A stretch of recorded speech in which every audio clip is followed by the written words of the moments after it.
Hey guys, it is now Thursday and it is not October 8th. I will change that in a second. It is actually October 9th.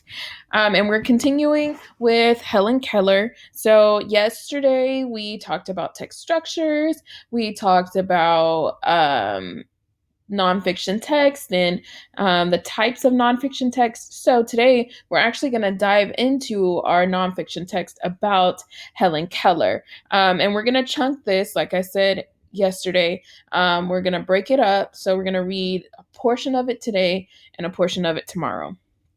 But before we get started with that, same thing as yesterday, you have a discussion question to complete in Schoology. So if you were not in our live session and you're watching this later on, you will need to go to Schoology because this is part of your assignment today, and you're going to complete the discussion question. So the question today is about author's purpose.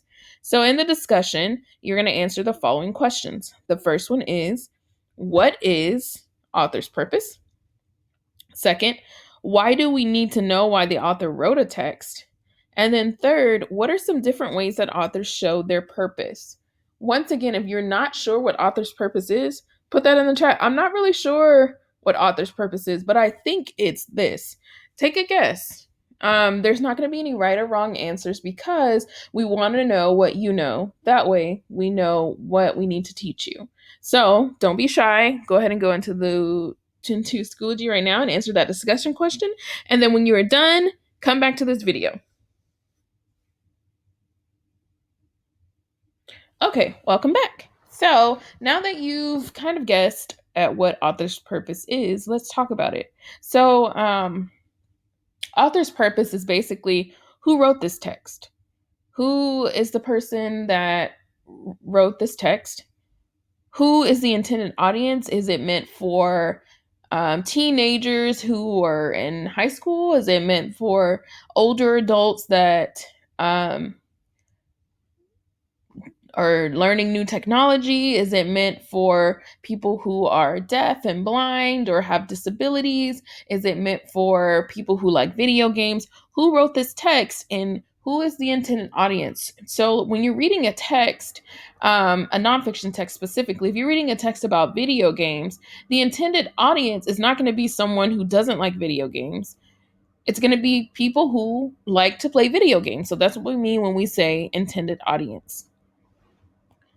Another example, if an article was about Harry Potter, the article is not going to be intended for people who have never seen or never care to watch Harry Potter. It's going to be for people who like Harry Potter or have read the books.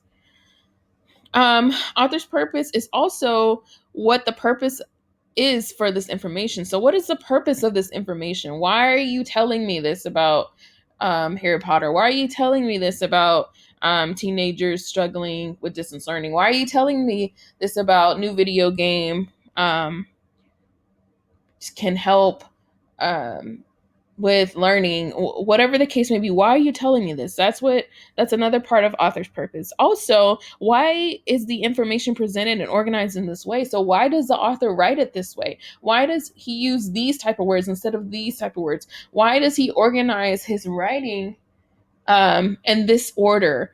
So it's the way the information is presented to the audience as well, and the way that it's organized. Also, what's said in the article? What is it even about? What is the article about and what is not said? So is the article more geared towards the good parts of video games? And is that what it's saying? And is it not saying anything about the bad part about video games? What's said and what's not said? So all of these things put together is our author's purpose. So next activity, take a look at this picture to the right. Based on the way that the photographer presented her in this image, how would you describe Helen Keller? So first of all, this is Helen Keller, if you guys didn't know. Her name is here at the bottom if you didn't see it. But based on the way that the photographer presented her in this image, how would you describe her? So you will type that in this first box. Okay, now that you've written that one, let's look at the second question. The second question says, why do you think the photograph includes a rose in a book? What do these items indicate about Keller's abilities and disabilities? So take a look at the rose and take a look at the book. What does it indicate about her? What does it tell about her? What do you know about her based on the two things that she has her hands on? She's sniffing the rose and she has her hand on the book. So, what does that tell us about her? Sorry, guys, if it sounded like I got distant. My laptop was going to die, so I had to plug it up and talk at the same time. So, you'll type that in the second box. All right, so I'm not going to answer your questions. We're going to read the article, and then that will give you a better understanding of why we ask those questions along with the pictures. So let's get started. Women Leaders, Helen Keller. That's the title of our article, our nonfiction text, which means, again, it is facts, something that actually happened, real life events. So here we go. Women Leaders, Helen Keller. Synopsis.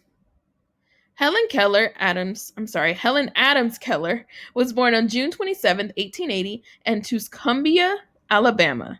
She could not see, hear, or talk. Keller's teacher, Anne Sullivan, taught her to talk and write. Keller finished school. Helen Keller was the oldest of two girls. At first, she could see and hear. She was a very fast learner. She could talk and walk when she was 1 year old. In 1882, Keller got very sick. Within a few days, Keller could not see or hear. She was younger than 2 years old. So, synopsis, guys, just in case you don't know, synopsis is basically a summary. So, we just summed up our whole article here, but we're still going to go through and get more details about it. So, we know first, we're talking about Helen Keller. We know that she could not see, hear, or talk. So, she was blind, deaf, and mute. And she had a teacher that taught her how to talk and write. And we also see that she finished school. So I bet you guys are wondering how in the world that happened. So we have a synopsis or a summary, a brief summary of our article and what it's about. So now let's read a little bit more to learn more about Helen Keller. Educator Anne Sullivan. Keller's mother and father looked for answers. In 1886, they traveled to Boston, Massachusetts. They visited a school for children who could not see. The head of the school told them about a teacher. Her name was Anne Sullivan. In 1887, Sullivan went to Keller's home in Alabama. At first, Keller would not do what Sullivan tried to tell her to do. Yet, Sullivan did not give up. That's a nice teacher to have someone who doesn't want to do the work, doesn't want to try, but you keep pushing. She doesn't want to give up on her. One day, Sullivan taught Keller the word water. She placed Keller's hand under the water at the water pump, and she spelled out the word water, W-A-T-E-R, on Helen's other hand. Doing this showed Helen that water and W-A-T-E-R were the same. Then they moved on to other words. By nighttime, she had learned 30 words. So can you guys imagine that? Imagine someone putting one of your hands underneath water. So you're feeling the water run on your hand, and then they have your other hand and they're spelling out water on your hand. So she's putting together that this running water that's pouring on her hand is the same as the spelling on her hand, and that's how she learned words. That is incredible. So that is all of the article we're going to read today. We will read the rest of it tomorrow. I know you guys want to know more, but we have some questions to answer. So here's your activity for today. You're going to answer the questions using complete sentences and text evidence to support your answer. First question says, why do you think the author wrote this article? I gave you some sentence stems. It says the author wrote this article because. So why do you think the author wrote this article? What's the author's purpose? That's what we talked about earlier. So why do you think the author wrote it? What's the author's purpose? And then for your second question, it says, what type of nonfiction text is this? And how do you know that? So we talked about nonfiction text on Wednesday. So on the right-hand side, we attached the types of text here. So what type of text is this? So look through the different types and their definitions, and tell us what type of text it is. I gave you sentence stems already. And how do you know this? So is it a biography because it's a story that someone wrote about another person's life? What do you think the type of text this is, and tell me why? So here's the types, and here are the definitions. So you'll put the type here and tell me why. What about the article tells you that it's a memoir or an article or a diary or a biography, autobiography, whatever the case? And that's all you have to complete today. If you have any questions, please let me or Mrs. Garza know, and we will help you as best as we can.